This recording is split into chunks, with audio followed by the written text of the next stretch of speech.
Yun. Hello. Magagalit sa akin, bati tayo. May nanganak kasi yung isa. Nanganak to. Kaya masungit. Ano tayo kayo na? Dito tayo kay sir. Sa kabundok natin. Oo, pasyal muna si kuya dito sa Binalonan. Akit ang bulag to, sana di umulan. Kaya nga, akit daw ng pulang. Akit ang bulag, sana di umulan eh. Para makakit ang bulag. Sama ikaw. Hindi magkaiba tayong nadaanan. Buong Pilipinas ako eh.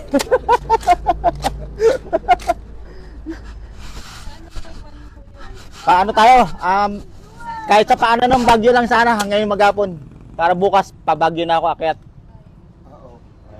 O mag-Canon ka na kasi Canon, tapos para walang masyadong sarado kasi ang Canon. Walang tao lang pwede. Oo, pwede tao. May mga Para- ginagawang kalsada lang pero pwede ka pag Papasukin kaya doon. Pwede. Huwag lang sasakyan. Sasakyan. Yung ibang mga Pero marami tayong mga barangay hall dyan na madadaanan. may maraming police station doon. Sa police station. Yun ang kailangan ko talaga eh.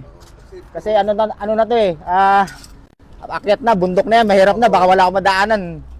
Bugbugan pa naman yan. Sa bagay, aabot siguro ko, haba ng belo ko, kilometer 0 eh.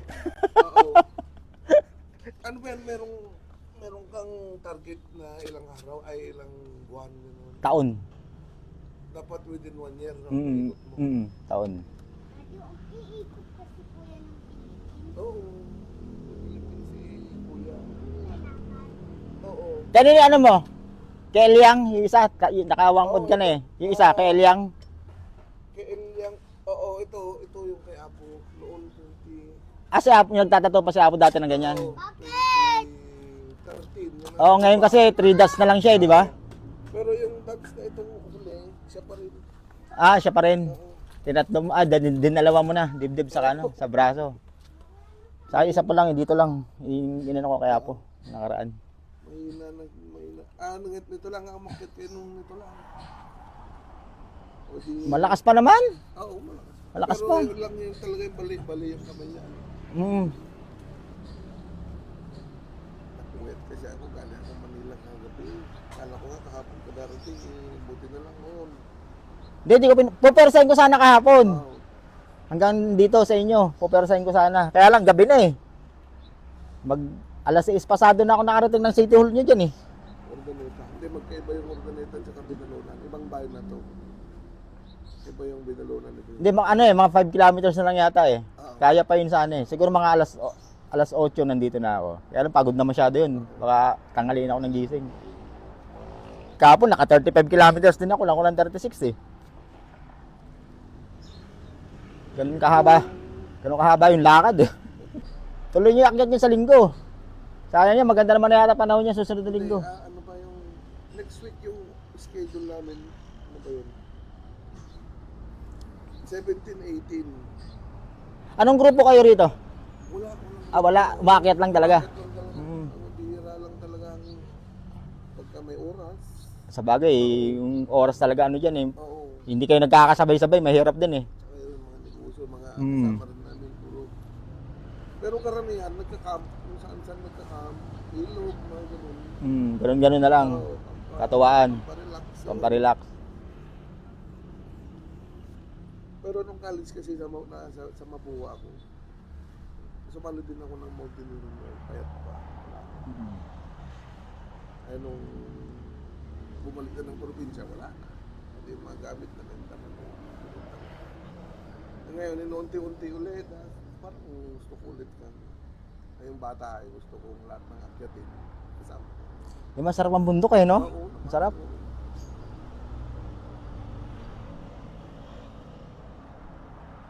Ganda na ano mo, pwesto mo oh. No, pagka may mga kapatid ako sa Manila kasi, nag-uwian kami. Bakasyonan nyo to. Kanya parang probinsya na. Ganda eh. Style na sa ano eh, sa Parang resort. No? resort ang style. Ang galing ng nakahang eh. Oo. Kulit ang bahay mo nakahang. Para ka umakyat doon sa Baguio. Ganyan sa Baguio eh. Medyo modern lang to ng konti kasi sa kanila ano eh, di ba? Kung hindi ka nalalayo, kain na lang tayo dito. Hindi ka kami nakapag-prepare. Diyan na lang kahit sa tapat. Meron naman dyan. Diyan na lang. Para hindi tayo lalayo. Tapos, Ano na ako, pa Pusurubyo na to, no? po, Pang sa kasunod. Rubio, ang basta ang daan mo po sa Rubio, basta tahakin mo lang MacArthur. Pagdating mo ng season, iwala yan eh. Kanan ako lagi, dapat. Oo, Kanan. ka. Hindi, Camp diretso one. mo lang. Ang itsura nung kalsada diretso lang na ganun papuntang Quezon. Makita mo naman may signboard. Tsaka naka-GPS ka naman. Hmm. Yung diretso na, mas magandang Quezon, walang sasakyan na yan kasi sinarado nila. Sarado sa sasakyan. O sana lang padaanin to para hindi tayo Oo, bumalik. hindi kasi open din sa mga sasakyan na... Motor nakakadaan. Oo. Pag nakakadaan motor, okay lang. Kasama na tao yung mga doon. locals, yung mga taga ron, yung mga nakatira doon sa Quezon, pinapapasok nila. Hmm.